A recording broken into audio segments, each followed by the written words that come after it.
लगे कह देकर भैया का हमारा मुँह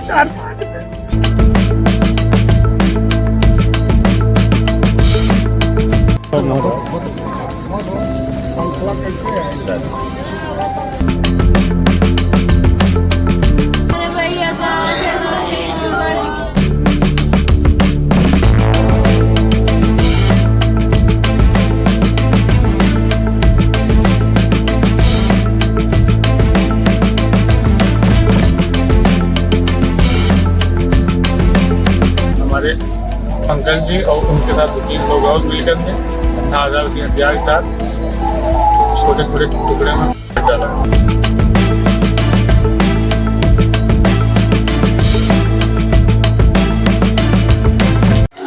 हेलो नमस्कार दोस्तों ये जो घटना हुई है अभी जल्दी की घटना है।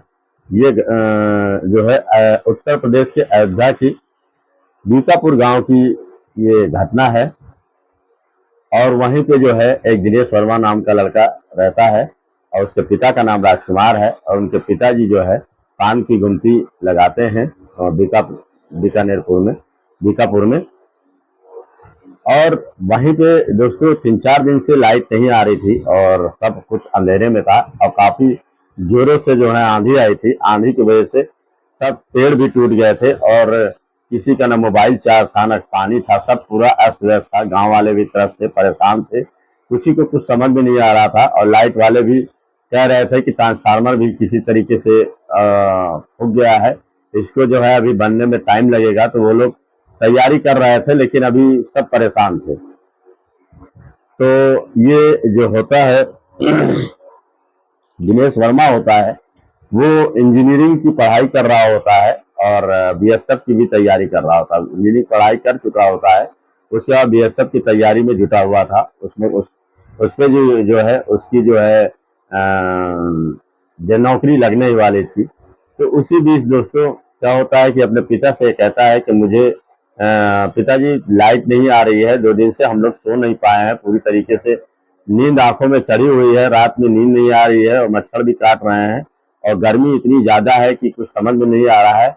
तो ऐसा करिए पिताजी, एक जनरेटर मंगा लीजिए, इससे जो है समरसेबल भी चल जाएगा और मोबाइल भी चार्ज हो जाएंगे और कम से कम सो भी सकेंगे ठीक से। तो उसके पिताजी कहते हैं ठीक है, परेशान ना हो बेटे, मैं मंगा दूंगा। और ये जो है जो दिनेश वर्मा है ये 2 भाई हैं और 2 बहन हैं और ये जो है बहुत ही अच्छे ढंग से परिवार इनका चल रहा था सुचारू रूप से। तो उसके पिता जब वहां से आते हैं, बीकापुर गांव से आते हैं और पान की दुकान में बढ़ा देते हैं तो आते हैं, तो वहां घर से आने के बाद भी उसका लड़का कहता है दिनेश जी पिताजी आपसे कहे थे कि जनरेटर मंगा देना, लगता है आपने कहा नहीं है। तो कहता है नहीं बेटे, अभी मैं फोन करके बुला ले रहा हूँ। तो एक फोन करता है और जनरेटर वाले को बुला देते हैं, कहते हैं ऐसा जनरेटर चालू कर दो और कई दिन से हम लोग परेशान चल रहे हैं, न पानी है न कुछ मोबाइल चार्ज है और दुनिया अस्त है, सो भी नहीं सके हैं, नींद पूरी भरी हुई है। तो जनरेटर वाला जनरेटर ले आता है और लाने के बाद जनरेटर चालू कर देता है, पूरे घर की कनेक्शन कर देता है और घर में चारों तरफ जब लाइट आ जाती है तो पंखे भी चलने लगते हैं और समरसेबल भी चालू कर देते हैं और अच्छे से जो है धूम बढ़िया से जो है सब नींद में सो रहे होते हैं। तो 12 बजते हैं, 12 बजे जो है 12 बज जाते हैं और लोग जो है अपने कोई ऊपर सोया है, कोई नीचे सोया है, कोई पंखे में सोया है, सब जो है पंखा लगा के जगह जगह अपना सो गए। तो सोने के बाद जो है वहां पे उनके पिता की रात में 1 बजे नींद खुलती है। 1 बजे जब नींद खुलती है तो सोचते हैं कि जनरेटर काफी देर से चल रहा है, इसके रेगुलेटर में पानी डालना चाहिए क्योंकि जो है कुछ ठंडा हो और पानी भी खत्म हो गया है। तो जाते हैं रेगुलेटर जनरेटर को पानी देने के लिए, तभी उनकी पीछे से उनकी लड़की उठ जाती है और वो कहने लगती है कि पिताजी पता नहीं क्या, मुझे बहुत घबराहट हो रही है, बेचैनी हो रही है, लग रहा है मुझे कुछ आज बहुत ही अनहोनी होने वाली है। तो उसके पिता कहते हैं अरे तुम जाओ अपने पास सो जाके, कोई दिक्कत नहीं है, पानी पियो जाके, अभी सब ठीक हो जाएगा। तो कह के जो है अपनी लड़की को टाल देते हैं और अपना जो है जाते हैं और वहीं से 20 मीटर की दूरी पे जो है उनका जो लड़का होता है दिनेश वर्मा, वो अपना खटिया डाल के वहीं पे चद्दर बिछा के सोया हुआ होता है। तो ये जब जाते हैं जनरेटर में पानी डालने के लिए, जनरेटर में पानी डालते हैं और डालने के बाद जब ये अपना हाथ आके धोते हैं तभी उनका देखते हैं कि खून का छींटा पड़ा हुआ है चारों तरफ, और उनके बेटे जो है वो चद्दर डाल के मुंह पे सो रहे हैं। तो वो जैसे ही पहुंचते हैं और देखते हैं कि देखे मेरा बेटा क्या गहरी नींद में सो रहा है, जैसे चद्दर उठाते हैं उनके पैरों पर जमीन खसक जाती है। वो सोचने पर मजबूर हो जाते हैं कि इस तरीके की घटना कौन कर सकता है। वो चीखने लगते हैं, लेकिन भैया का हमारा मुंह चार फाड़ दे।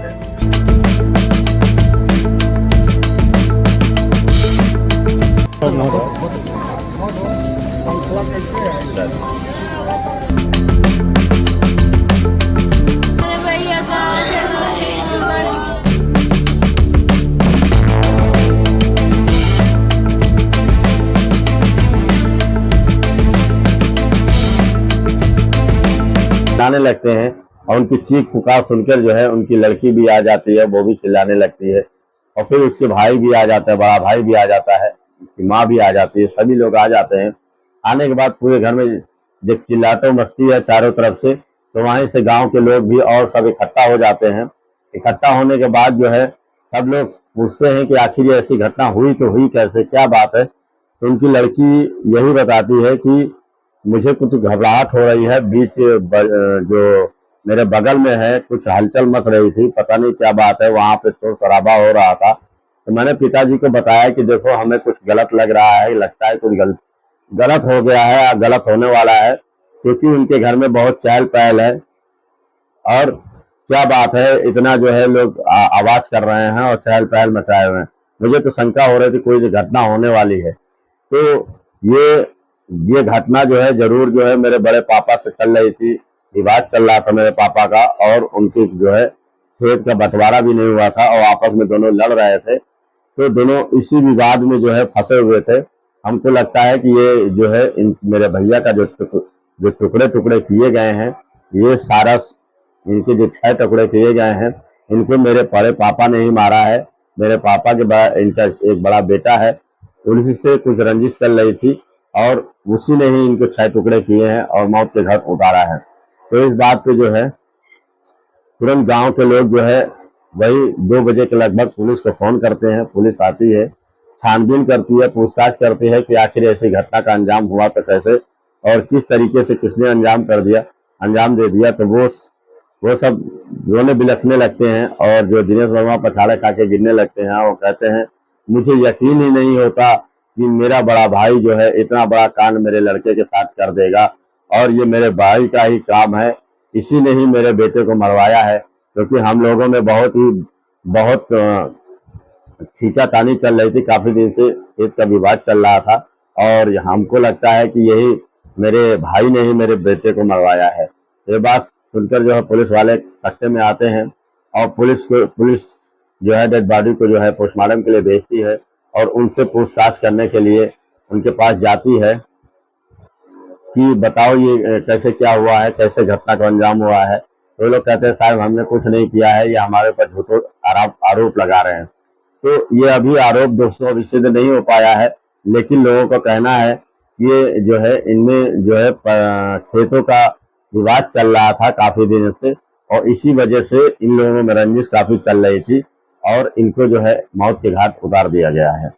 तो ये दोस्तों कुछ ऐसा भी है कि लड़का भी इंजीनियरिंग कर रहा था और बीएसएफ की तैयारी कर रहा था, तो उन्हें जलन भी बहुत हो रही थी कहीं बीएसएफ की नौकरी में अगर कहीं हो गया, और वैसे भी हो गया था क्योंकि जो है वो अपना रिटर्न पास कर चुका था और उसकी वो नौकरी लगने ही वाली थी, सब कुछ उसका काम हो चुका था। तो उन्हें जलन भी बहुत थी कि कहीं ऐसा तो नहीं कि उसको जो है मार दिया जाए और उसकी नौकरी न मिल पाए, न तो हम लोग जो है हम लोग से आगे ऊंचे उठ जाएगा और हम लोग पे जो है भारी पड़ेगा। तो इस चक्कर में उसे मारने की पूरी कोशिश की गई और कई बार कोशिश की गई लेकिन कामयाब नहीं हो पाए।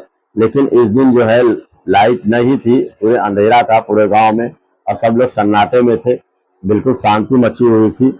इसी बीच जो है ये घटना का अंजाम देने का ये लोग सोचे। और दूसरी बात यह है ये लोगों के दिमाग में यह था कि ये हमसे कहीं आगे ना, कहीं बीएसएफ में कहीं हो गया तो हम लोग का जीना हराम कर देगा। और पहले से तो कुछ खेती को लेकर भी कुछ इन दोनों में अनबन चल रही थी, तो हो सकता है कि ये कुछ खेती की भी बात थी और कुछ जो है इन लोगों में जो है ये जलन सी होती है। वो बीएसएफ की तैयारी भी कर रहा था और एक इंजीनियर भी पढ़ाई भी कर चुका था। तो कहीं अगर बीएसएफ में हो गया तो हम लोगों का जीना मुश्किल कर देगा, तो इसको क्यों ना मौत के घाट उतार दिया जाए। ये सोचकर जो है इनके बड़े पापा, जो लड़की बता रही थी कि इनके बड़े पापा जो है, उनका जो बड़ा लड़का है वही 3-4 लोग मिलकर जो है मेरे भाई को 4-5 खंडों में काट दिया है और काट के वहीं पे सुला दिया है। ये सब इन्हीं की करतूत है। यहाँ पे और कोई बाहरी नहीं है, न बाहरी से हमारी कोई रंजिश थी। अभी पुलिस पूरी तरीके से जुट गई है इसको सुलझाने में, लेकिन अभी कुछ उस तरीके से सुराग नहीं मिल सका है कि ये इनकी जो हत्या के पीछे इनके बड़े भाई का ही हाथ है। लेकिन आगे पुलिस इस चीज का पता लगा लेगी कि आखिर इसमें किसका हाथ है, क्योंकि जब पूछताछ पुलिस करती है तो अपने रंग से करती है और अपने रवैये को किस तरीके से पूछताछ करती है कि आदमी उगल देता है। तो ये अगर किए होंगे तो इसकी सच्चाई सामने आएगी। दोस्तों, घटना जितनी हमें मालूम थी उतना आप लोग को बताएं, और अगर पूरी कहानी अगर इसकी घटना की अगर पता चलती है, तो लोग पकड़े गए कि क्या हुआ, तो आगे मैं जरूर बताऊंगा।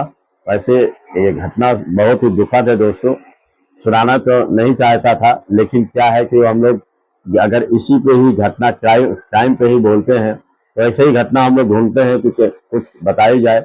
आप लोग भी सतर्क रहें और इससे दूर रहें, क्योंकि जो है आजकल दोस्तों रंजिश या दुश्मनी बहुत बेकार चीज है।